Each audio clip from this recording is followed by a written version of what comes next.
हाँ तो नमस्कार मेरे प्यारे बच्चों, बहुत बहुत स्वागत है आपका इस YouTube चैनल पर केमिस्ट्री बाय सौरभ सर। तो आज मैं बच्चा आप लोगों को एक बहुत इंपॉर्टेंट सीक्रेट बताने वाला हूँ, जिससे आप ये जान जाएंगे कि आप अपने बोर्ड एग्ज़ाम 2025 में केमिस्ट्री सब्जेक्ट में 70 में 70 किस तरह लाने का प्रयास कर सकते हैं। भाई हमारे यहाँ पे तो 70 नंबर्स हैं, बाकी 30 नंबर का तो आपका होता है प्रैक्टिकल।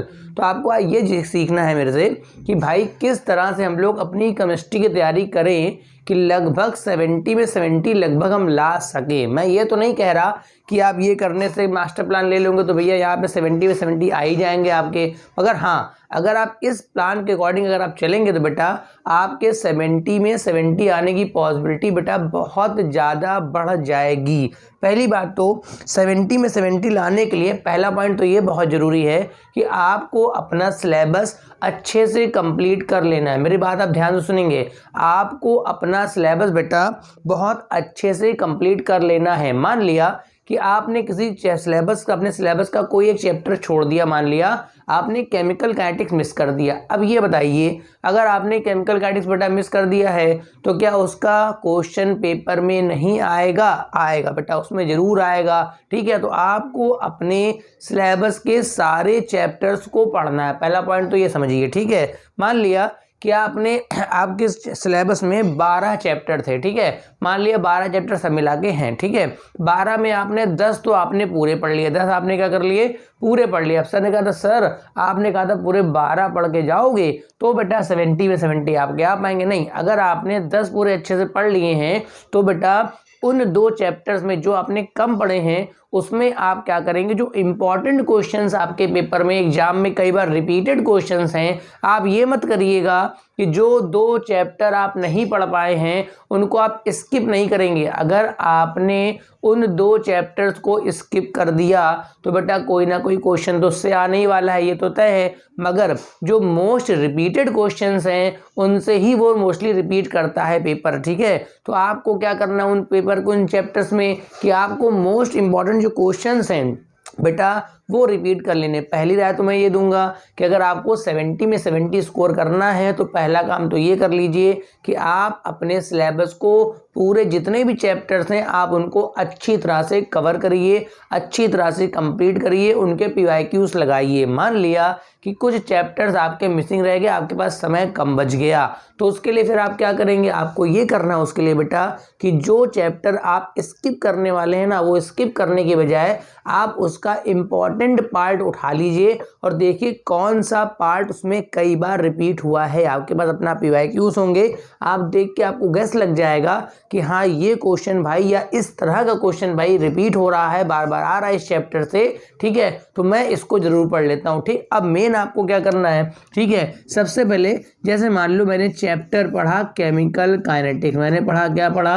Chemical kinetics. तो आपको ये करना है कि आप एक चैप्टर में, ध्यान रखिए अभी से जितने भी दिन बचे हैं बेटा, एक चैप्टर में आपको क्या करना है, 4 दिन का समय देना, 4 डेज का समय देना है आपको थ्योरी में, 4 डेज का समय आपको देना है थ्योरी में, प्लस आपको एक दिन देना है उसका PYQ लगाने में। मतलब एक दिन काय में देना बच्चा?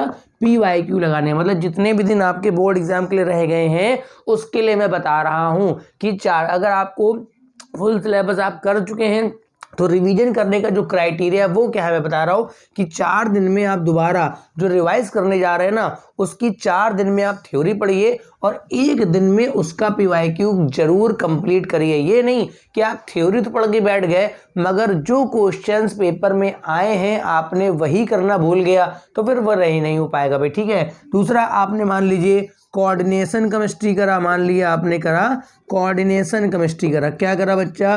तो इसका भी वही है कि आप 4 दिन में उसकी थ्योरी करिए, 4 दिन में आप कंप्लीट करेंगे थ्योरी, प्लस एक दिन जो आप लेंगे, एक दिन बच्चा जो आप लेंगे वो उसके PYQ का लेंगे। अगर आप ऐसा करेंगे तो आप एक चैप्टर जो है ना वो आप 5 दिन में कंप्लीट कर लेंगे। एक चैप्टर विद PYQ आप जो है वो 5 दिन में कंप्लीट कर लेंगे। और चूंकि जैसे जैसे एग्जाम पास आएंगे तो जो आपकी जो अटेंडेंस है वो लगभग 75% के आसपास टच हो रही होगी।